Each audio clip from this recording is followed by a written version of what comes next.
Good morning, everybody. Morning. Good morning. Okay, so as we get going, just a couple notes. I think we did such a excellent job yesterday of really making the pivot to explaining the election in terms of the electoral map and the road to 270 electoral votes and where that all stands. I want to encourage us to keep going. We are 2 weeks. 2 weeks from today is Election Day. The Pennsylvania ruling at the Supreme Court last night was incredibly significant. I think we've done an excellent job of covering that, but I do think it puts some question out there now of whether we will know the results, certainly of Pennsylvania, on election night. And as we have done, I want to encourage everybody to continue to be talking about the possibility that we may not know the results on election night. I want to make sure that we spend these next 2 weeks laying out the road to 270, talking about the electoral map, and talking about the process that we are going to deal with on election night and the possibility that we may not have a complete result. We need to prepare our audience for all of that, and I think that's really important as we move forward. Again, Election Day is 2 weeks from today. The debate is 2 days from today. So, there's an enormous amount going on the election side. In no way does that diminish what we're dealing with coronavirus, and clearly we are in a really difficult phase with that story, and I want to make sure that our focus remains intently on that story. Having said that, now that we are 2 weeks from Election Day, I'm going to start this call for the next 2 weeks with politics as we lead into Election Day. But nobody should misread that to think in any way that coronavirus is not an enormous story. Politics, David? Good morning, Jeff.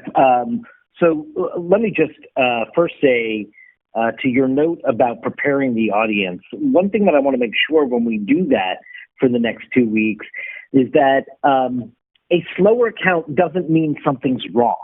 That I think is so critical to convey to people, because what we're dealing with is an electorate voting in much greater numbers by mail than have ever voted that way before in American politics. And that means that in places, especially places, critical battleground states in the upper Midwest, like Pennsylvania, Wisconsin, Michigan, who don't have a tradition of big vote by mail or absentee vote, this is brand new for them. And they're going to be overwhelmed by the amount of mail.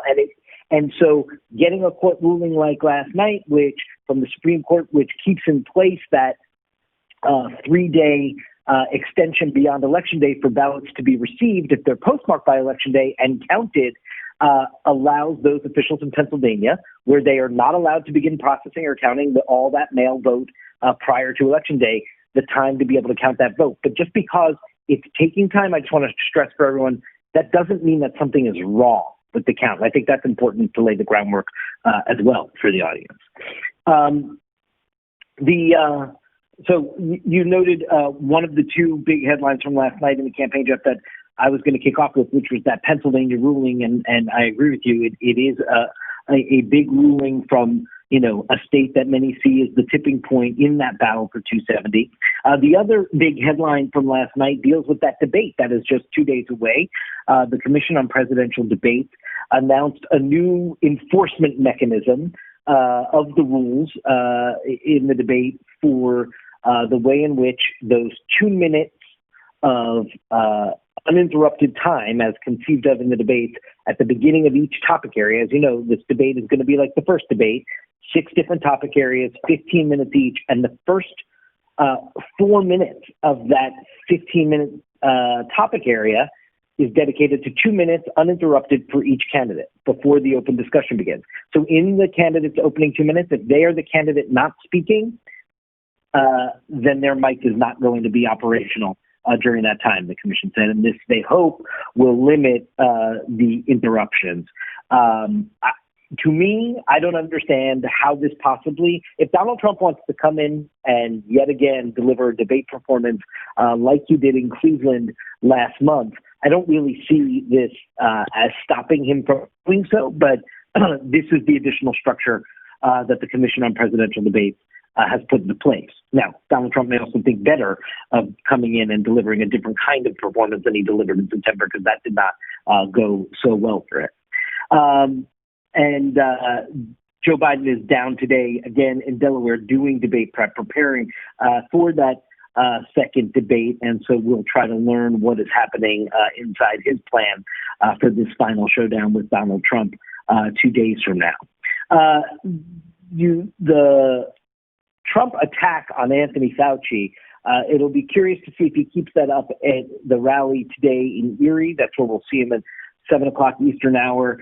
He's heading to Erie, Pennsylvania. This is one of the 3 counties in Pennsylvania that were pivot counties that went Obama to Trump. So he's going to one of the places that he converted, the very heart of the kind of success that he had 4 years ago, is where he's returning to tonight for his rally. And it'll be curious to see if he wants to keep up that attack on Anthony Fauci. Virginia will have more, I'm sure, in his response and all of that.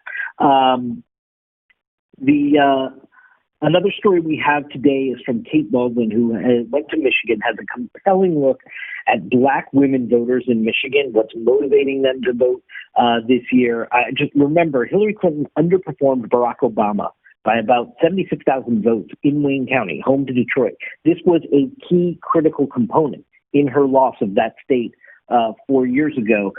Kate Baldwin goes and talks to these Black women voters and learns what is pushing them to vote this cycle. So that'll be a good piece from Kate for this evening, and her continued look at women more broadly as a defining piece of the electorate. I want to note a couple of Biden supporters who have come out from non-traditional places. Again, we saw a lot of this during the Democratic convention of Republicans coming out for Biden. Admiral McRaven, who, led the Bin Laden mission, one that Biden, of course, famously was on the other side of in the Situation Room. But while he touted his, pro-life stance, his pro-gun stance, he also touted his First Amendment stance, his commitment to inclusivity, his commitment to the Dreamers being on a path to citizenship here. And it's just a fascinating person to come out and express why they're voting for Joe Biden.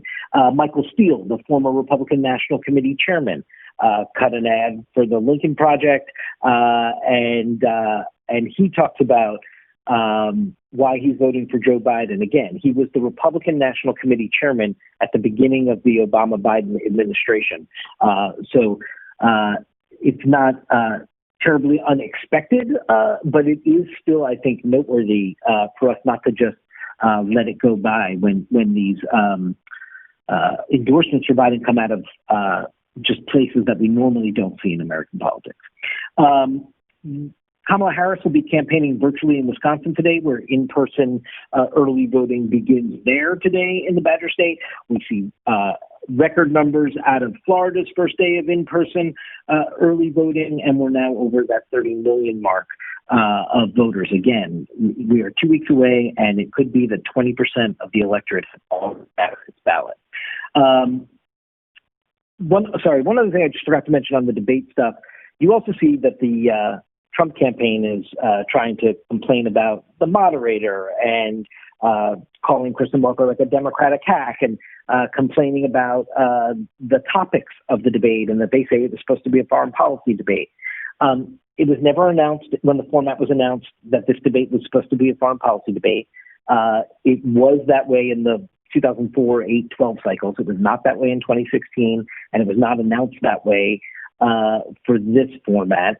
They are, again, as we saw before the first debate, as about the earpiece, as we saw before the Harris-Pence debate.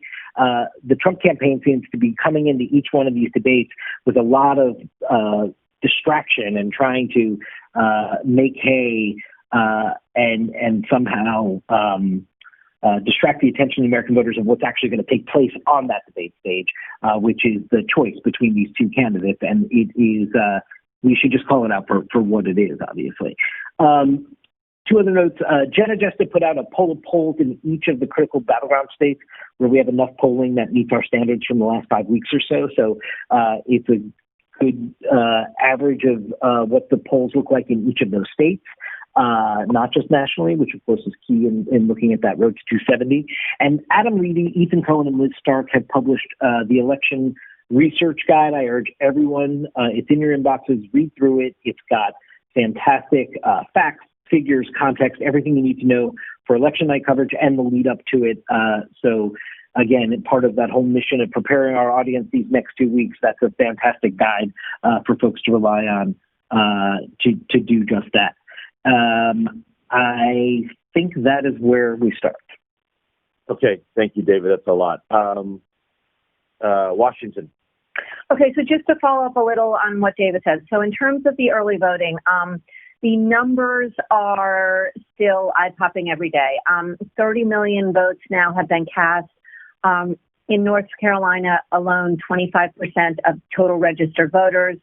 This Georgia number, 640% increase over 2016. And then we got the Florida numbers, and we're getting some context on what those look like. The other thing on the Pennsylvania Supreme Court ruling, not only was there the ruling itself, but the interesting sidebar of the role of Robert siding with the liberals, and Joan will handle that. To follow up on COVID, Trump did again attack Fauci this morning in this interview, calling him a Democrat and sometimes not a team player. There are these questions about the politics, how smart it is to be attacking Fauci in his closing arguments. A Trump advisor questioning this, saying it just reminds voters of the pandemic. Lamar Alexander and Romney coming out and defending Fauci. And on the stimulus package today is, of course, the deadline. Pelosi and Mnuchin are still far apart. McConnell feels zero pressure to do anything on this. And as Phil Mattingly sums it up, prospects remain as they have been for weeks, very, very bleak. Before Trump goes to Pennsylvania today, he has a 3 o'clock Sinclair town hall in the Rose Garden. And then just to note, the Justice Department saying that President Trump should not be sued personally for having denied a rape allegation because he made the statement while president. This in a filing defending Barr's decision to step in. And then obviously there has been a lot of talk from Trump in the last 2 days about Barr appointing someone to investigate Biden. There is no indication that anybody is anywhere near doing that or that there's anything to investigate him for. So that's how we're handling that. And I think that's where we start. Okay, great. Thank you. So before we move to coronavirus, let's open it up for thoughts on politics, Trump, and Washington.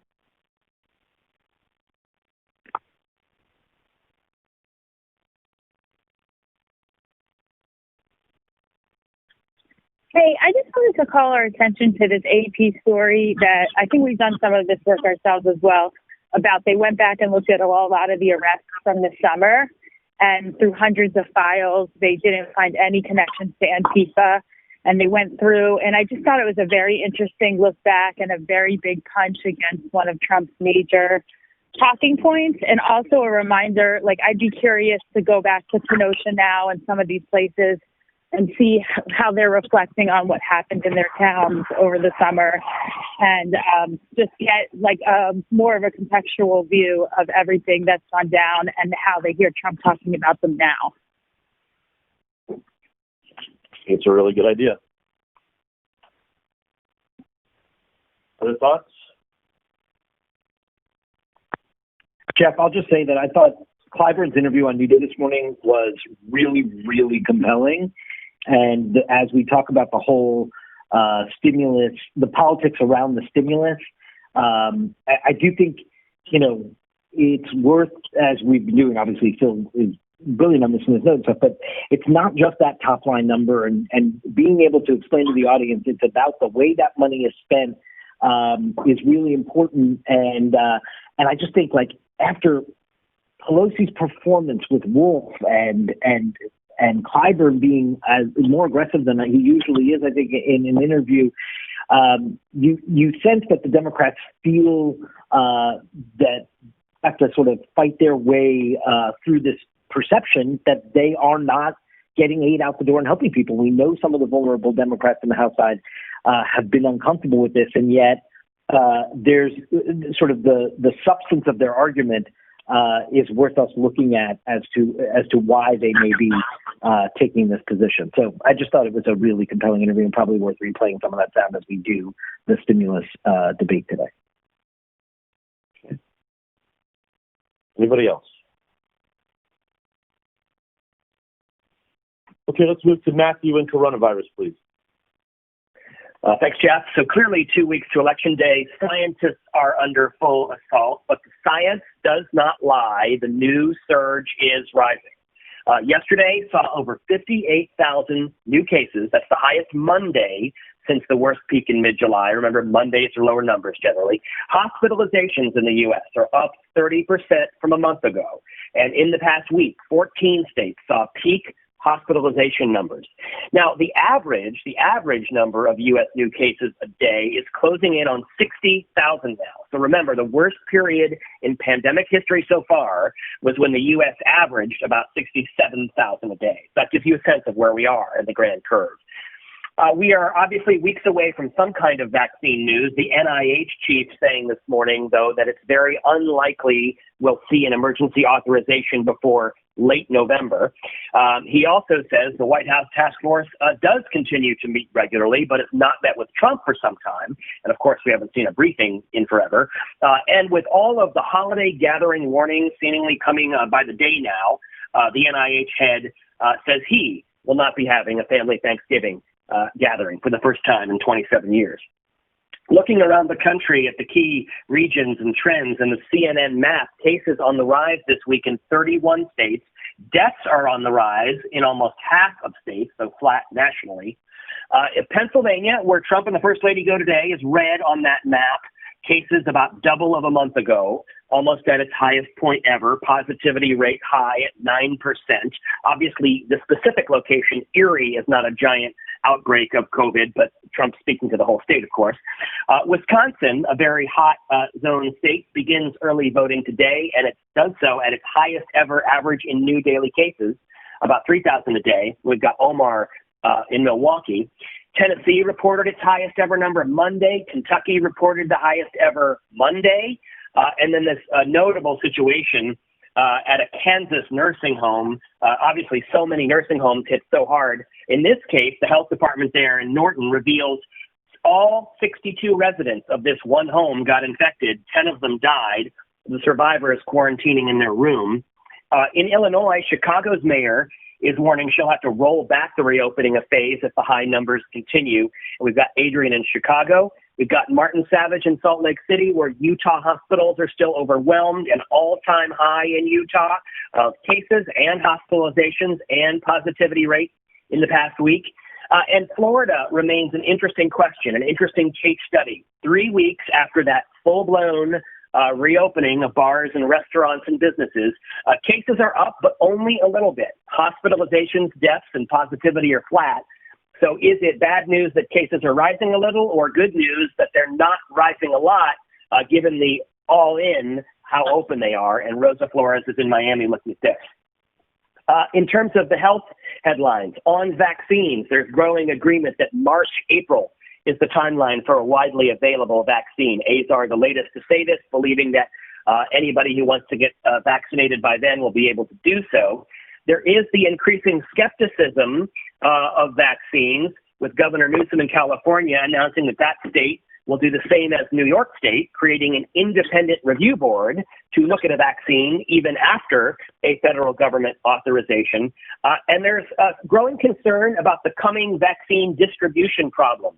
An association of states reported yesterday that those states met the deadline Friday to submit their plans to the CDC, but still don't have the needed federal funding to carry out those plans. We've got Sanjay and Elizabeth and Jacqueline available from the health team.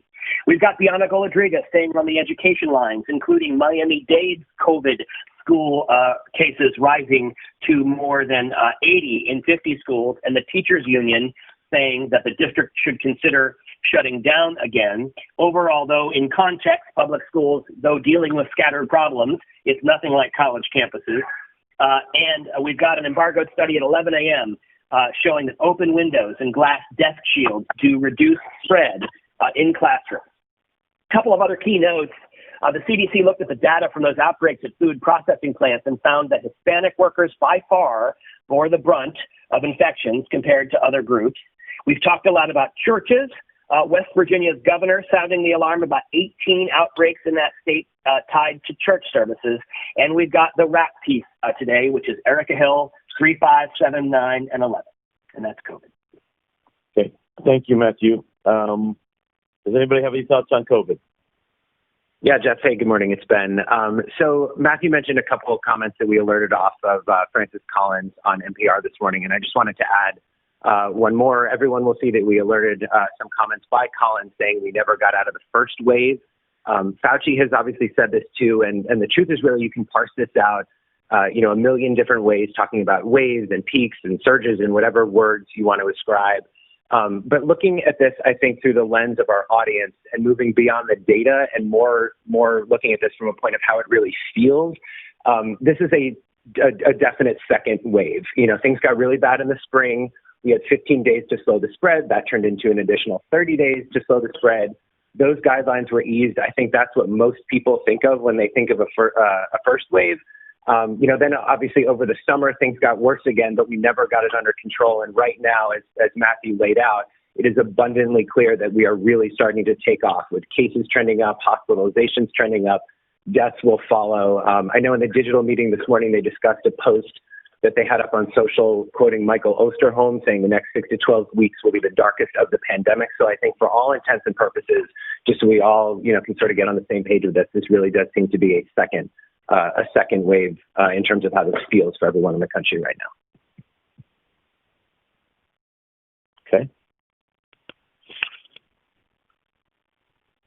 Anyone else? Hey, Jeff.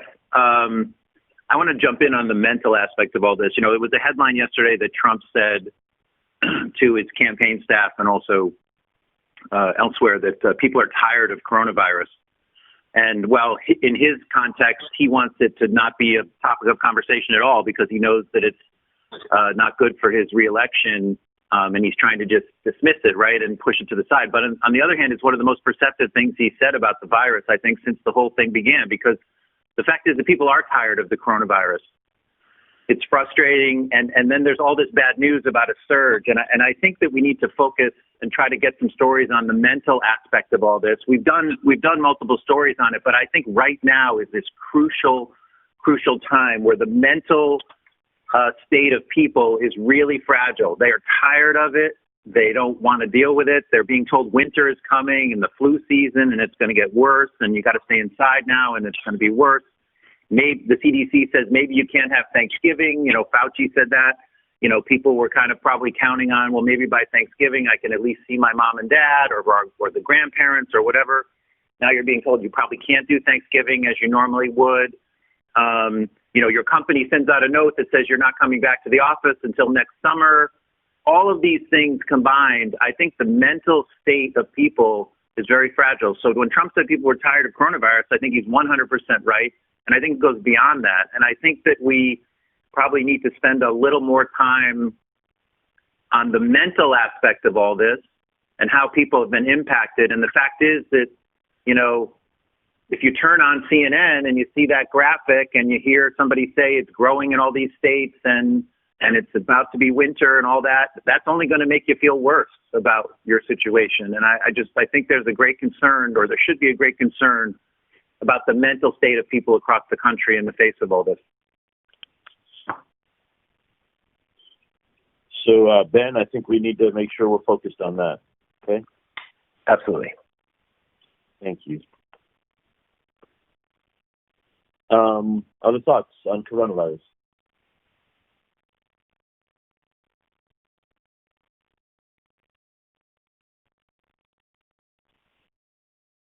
Okay, Matthew, is there anything else in domestic, please?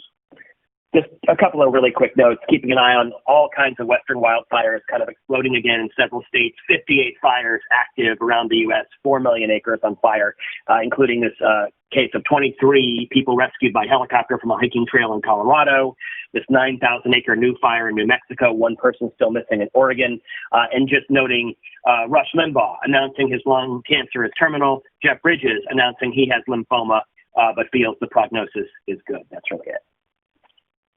Okay, thank you. International. Hi. So our focus is on COVID, is on what's happening in Europe. Continues to be that angle, and there are lots of different stories that we're looking at. Phil Black's got a good piece where he looks at the UK signing the first ever contract for human challenge trials, where volunteers will be deliberately infected with COVID. And then some will receive a vaccine and others will receive a placebo. It's not due to happen for a few months, but we have the chief scientist on, and Phil Black is covering that outside the hospital where it's due to take place. Ireland's a good story for us. On Wednesday, it's going to go into its highest level of restrictions, which is basically a full lockdown, interestingly, apart from schools, which will remain open. I just think that's an interesting point, because it obviously shows that Europe is kind of prioritizing differently to most parts of the US. Nick Robertson is available on that. We're looking at the Czech Republic, which was pretty lackadaisical. It initially had a kind of fair number of cases early on in this whole saga, and then they kind of got over it. They had all these sort of outdoor goodbye COVID parties, and now it's really, really bad again. So they're getting much stricter, particularly turning the tide on mask use. Scott McLean is on that. Fred Pleitgen is looking at Russia, which has again seen another daily record. We're focusing on LATAM, where we're continuing to see the numbers rise there. Argentina now has over 1 million cases. It's the fifth highest number of cases, the country with the fifth highest number of cases in the world. So Matt Rivers is on that. And then finally, David Culver has a good piece looking at China's nationwide vaccine trials, which roll out. Many volunteers have turned up for these trials to be vaccinated, to the extent that their hospitals say they've run out of the vaccine. So he has a good piece and is available live on that. Okay, thank you. Business. Jeff, good morning. It's stimulus deadline day. Investors cautiously optimistic. The Dow Jones up almost 200 points this morning after a plunge yesterday after they lost hope. And of course, as Virginia mentioned, the clock ticking for Democrats in the White House to come together on another stimulus package. Christine Romans and Julie Chatterley are up and available on all of those threads. Meanwhile, the president yesterday bragging that he could raise money in a flash from any number of billionaires and corporate sponsors, including the oil and gas behemoth Exxon. He said, so I can call a guy, the head of Exxon. I could call the head of Exxon. I don't know. And Exxon quickly clapped back, saying that no such conversation ever happened. Clearly, this is raising eyebrows. Experts saying that this is the president touting a pay-to-play scheme. And obviously Exxon quickly distancing themselves because, well, frankly, this is illegal. So we have Romans and Chatterley up and available on all of those threads. And Brian Stelter and the media team tracking all of the threads regarding the upcoming debate, especially the president now going after NBC's Kristen Welker, the moderator, saying that she is a dyed-in-the-wool Democrat and demanding to know why she deleted her Twitter account. She didn't. And Brian has a great write-up on that in the Reliable newsletter. And breaking moments ago, the Trump administration will sue Google today in what is expected to be the largest antitrust case against a tech company in 2 decades. Allegations include stifled competition in the marketplace and, of course, that online search. This poses a huge risk for Google's ad business, which brought in almost $135 billion. Brian Fung has been up this morning and will continue to be up and available on those threads today. And that's where it begins. Okay, so 2 things. I think this Google story is significant and deserves our attention, and we should not ignore it. It's going to be a really big deal. And I think we should be a little careful of playing too much into Donald Trump's, playing the refs before the game on attacking Kristen Welker. He's just trying to play the refs before it happens. Let's just be careful. Okay. Before we move to digital, does anybody have anything they want to address or bring up?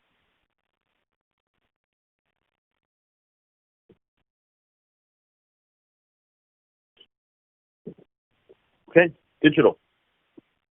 Hi, good morning. 29 million uniques yesterday. That was led by Trump stooping to new lows by going after Fauci. This morning, it's the same exact theme with the same author, Collinson at number one, 14,000 concurrents. Trump closing his campaign by insulting Fauci for telling the truth, and all the insults he leveled at Fauci. There's a good quote from William Hazeltine in there that the house is burning down and Trump is attacking the fire department. Rush Limbaugh says his lung cancer is terminal, is in our top five. Joni's excellent reporting is in the top five for a second day in a row. I went to 2 QAnon events over the weekend, and here's what I learned in text and video.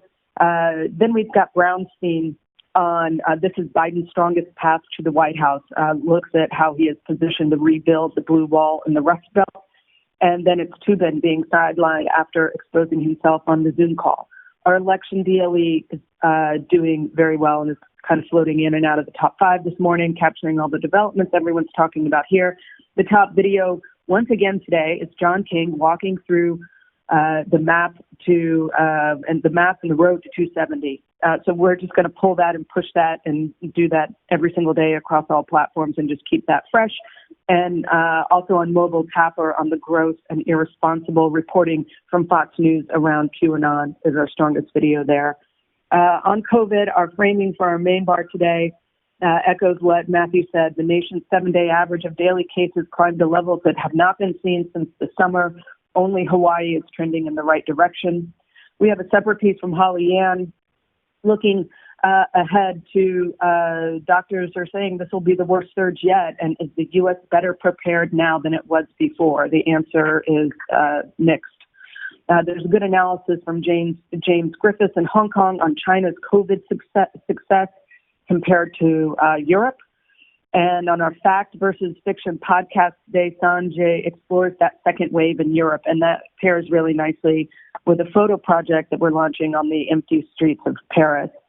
And then, everything Michael said 100% on the topic of just staying mentally healthy and sane during tumultuous times. We have a very nice piece from Sandy Lamott with the headline, "You're not nuts. This is really a crazy and turbulent time. Here are a dozen ways to boost your well-being." So we're just going to stay on that mental health beat, but that's a good piece that's up this morning on that exact topic. In politics, just some excellent headlines and angles coming. I want to shout out Gloria has a piece on the Trump reset will never come no matter how much he needs it. Joan has an analysis on Roberts siding once again with the liberals on the Pennsylvania decision yesterday and how the clock is ticking on Roberts' time to be the swing voter on the court with ACB on the way. Kate Baldwin's piece that Chalian mentioned on the Black women voters in Michigan, we're super excited about. We'll give that a big push. Her piece on the Pennsylvania women that Trump lost was a huge hit in terms of both overall audience and engagement. So we're planning for the same with this new piece. There's also a really smart analysis explainer from Zach Wolf, what we know and don't know about early voting at this point. We know a ton of people are voting early. We believe it's likely more Democrats based on what we've seen. We don't know if there's a larger voting surge going on right now, or if these are all people who would have voted on Election Day anyway in a non-COVID environment. So it's just some nice measured, just looking at what we know about early voting right now. And then lastly, we've got a really cool piece coming today. All the times Trump has said COVID will disappear. This is from Daniel Dale and our visuals team, and they did this cool presentation that overlays every time Trump made one of those mentions about COVID disappearing, the increasing numbers of cases and deaths. So that'll be a cool visual. And then, yes, agree, we're up. The Justice Department planning to sue Google for anti-competitive abuses is a big deal. We're up with that, and we're going to do some analysis pieces getting into why that is such a big deal. And then lastly, also in business, we're partnering with Underscored on the iPhone 12 review. We're one of 2, maybe 3 organizations who have the device early, so it's great to have that hands-on review and text and video. So we'll try to have some fun with that. That's it. Okay, thank you. I think it's very telling that the top video is John King on the road to 270. I really think that's what people are looking for. Second day in a John? row, it's been our top video, Jeff. Right. I mean, I think it's just telling us something. That is what people are really, that's what they're focused on right now. And the more we can do and have them focused on the road to 270 and not the national polls or the national vote total, I think is really important. John. Good morning, Jeff. So coronavirus again in the top spot. Trump enters another day still attacking Fauci, his closing strategy, saying we're rounding the turn, something we're going to have to learn to live with, which just flies in the face of where the numbers are going, the highest case rate since mid-July, and just continuing to skyrocket up. So we're really going to hit Sanjay Gupta as well as Dr. Carlos Del Rio and Dr. Lena Wynn. The medical angle is really, really hard to kill out these numbers. The NIH Chief Collins sound from this morning was also interesting, so we're definitely going to have that in the mix. And there's just a lot of really sharp angles that we'll be hitting with reporters across the country. Elizabeth Cohen with 2 new studies at 11 a.m., one on schools, and showing that these shields and open windows do help keep the transmission rate down, and a new JAMA study on this anti-inflammatory drug that's shown real promise in helping the sickest of patients.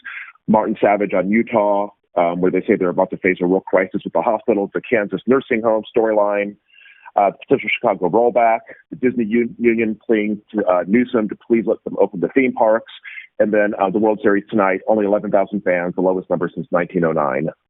So just we'll be hitting all those angles.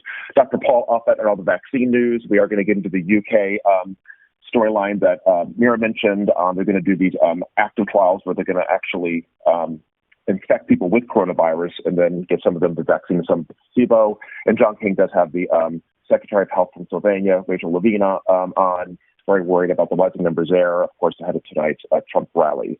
The international whips, big focus on the crisis in Europe and interested in the call for China vaccine trial piece as well.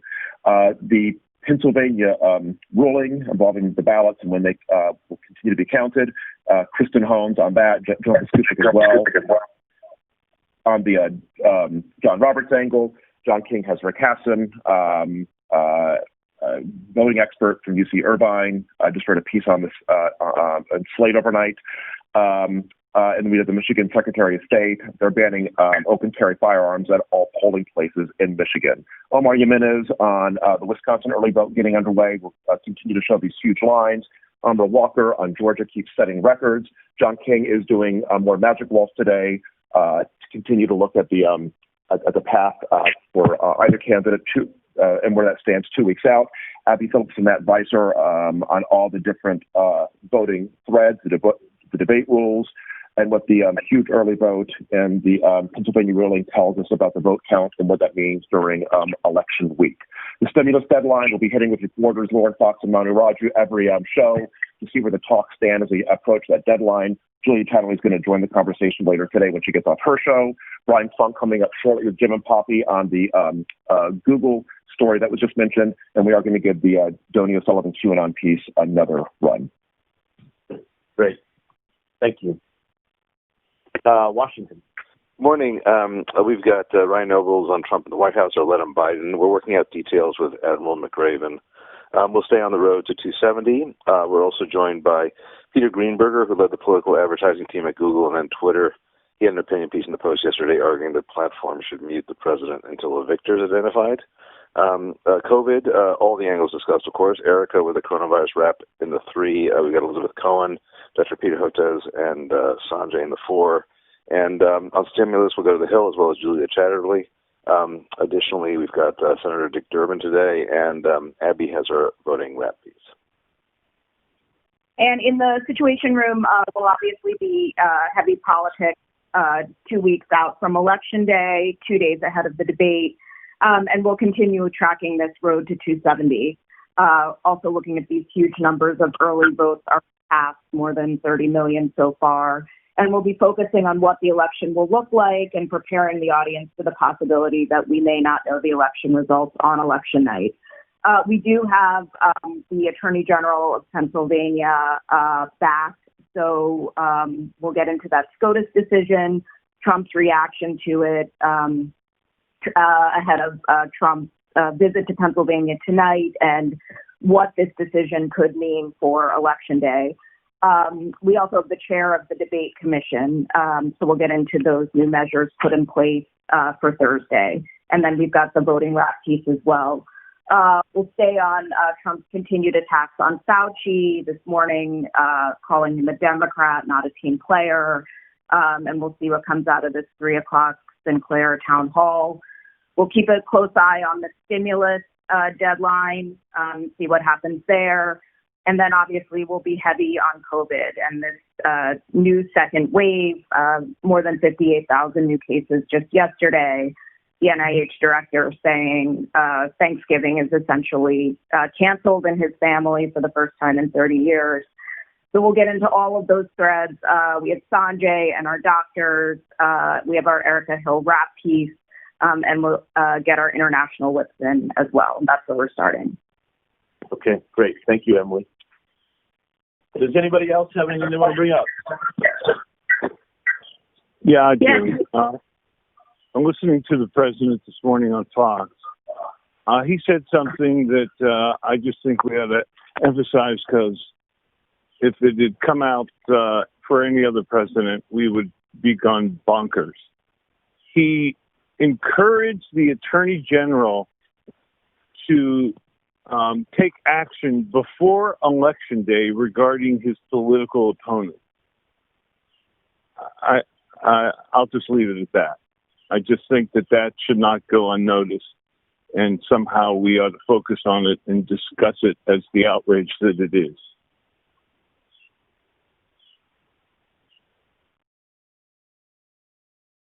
Okay, it's not going to happen, though.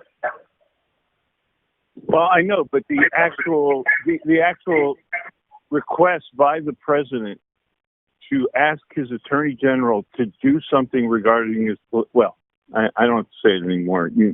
I think everybody understands why it's such an outrageous statement. I just think that with our guests that we have on today, I'd encourage the shows to include that in their mix of things to discuss regarding what the president's doing in desperation before Election Day, and why. Kind of makes you wonder what he doesn't want us talking about. So wrong. Say that again? Rick, it kind of makes us wonder, what doesn't he want us talking about?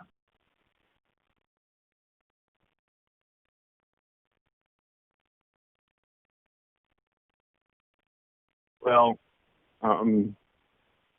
it's not going to stop us from talking about coronavirus. It's just we got a whole, we have a whole whiteboard of we got 24 hours, so I don't think it's going to stop us.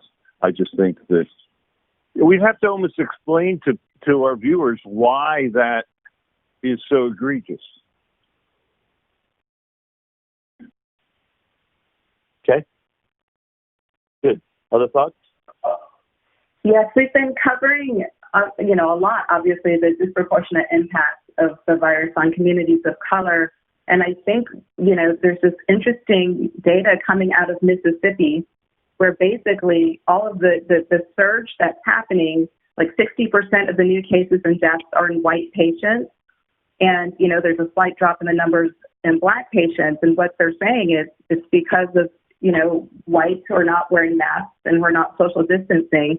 And they expect this surge to continue. And I know we're all assuming that's what's happening around the country, but I think it's, there's actual data around this, and it's something to cover. And sadly, some people may not even be as interested in coronavirus until they realize that their own communities are going to be impacted in this way. And so I think it's really interesting. And this is just out of Mississippi. Okay. Other thoughts?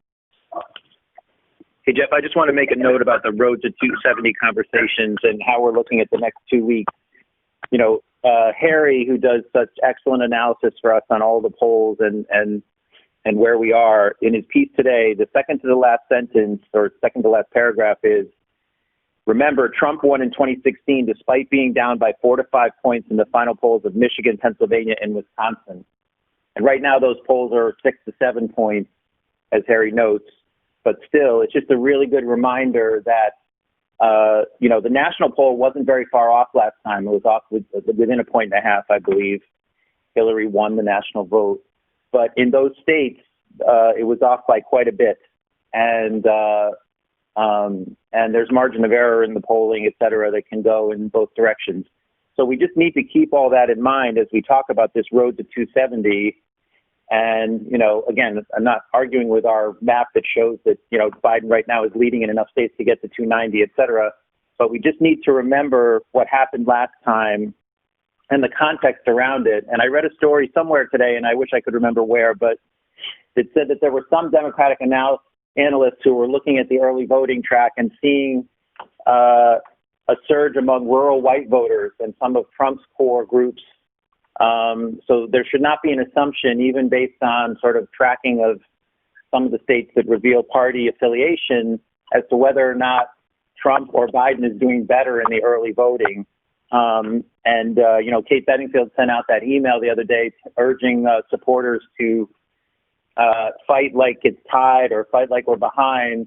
I don't know what their internal polls show, but the fact is that there are lots of variables out there that can quickly change the path to 270 to Trump, especially based on how he performed last time in those, in particular, Rust Belt states where Hillary Clinton had a 4 to 5 point lead in all of the final polls. So we just need to make sure that we're having that conversation and aware of the fact that even though it's only 2 weeks, and aside from the debate on Thursday night, there's not that many tentpole events that, dramatically potentially could impact where we are. But there's 2 weeks is a long time, and last time he closed in 2 weeks and won.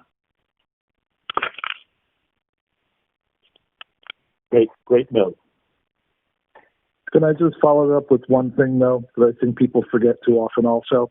Trump's victory 4 years ago was the single biggest inside straight potluck, luckier than ever poll in politics in all of history, with unbelievably tiny margins in so many places. And we have to remember that, too, because the table looks very different this year. And I think that one of the really interesting things to read the last few weeks has been Tim Alberta's series of columns on the funny hunches I'm having about the election. It's mostly anecdotal stuff, but as we all know, he's an incredible reporter on the Republican scene for a long time, has great insight into the party, into how its voters think and live and everything else, and travels a lot all over the Midwest. His columns are really interesting on what he sees out there.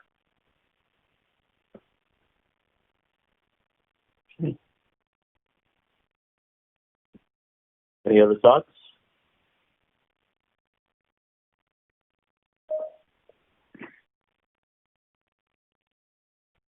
Anybody else? Okay, let's remember, Election Day 2 weeks from today, debate 2 days from today. Let's be newsy and urgent and smart and play error-free ball. Have a good day, everybody. Bye-bye.